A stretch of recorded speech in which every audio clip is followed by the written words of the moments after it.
మరి వ్యక్తిగత కోపంగాని లేదు. అనుకోని ఆ సందర్భంలో ఒక కుటుంబం మాట నేను తీయడం ఏదైతే ఉందో అది అనుకోకుండా నా నోటి నుంచి జరగడం జరిగింది. ఆ తర్వాత వారి ట్వీట్ చూసిన తర్వాత నేను కూడా చాలా బాధపడ్డాను. ఎందుకంటే ఏ విషయంలో నేనైతే బాధపడతా ఉన్నానో ఆ విషయంలో నేను ఇంకొకరిని నొప్పించాను అని తెలిసి రాత్రి వెంటనే మరి దాన్ని వెనక్కి తీసుకుంటూ నేను ట్వీట్ చేయడం జరిగింది.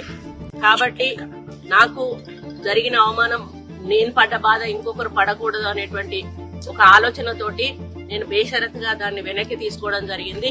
కానీ కేటీఆర్ విషయంలో మాత్రం తగ్గేది లేదు. ఆయన తప్పనిసరిగా క్షమాపణ చెప్పాల్సిన అవసరం ఉంది. ఆయన చేసేదంతా చేసి ఈ రోజు నన్ను క్షమాపణ చెప్పాలి అని డిమాండ్ చేయడం ఏదైతే ఉందో మరి దొంగ అని తనే దొంగ అని అర్చినట్టుగా ఉంది. ఆ విషయంలో మాత్రం ఎట్టి పరిస్థితుల్లో కూడా వెనక్కి తగ్గేది లేదు.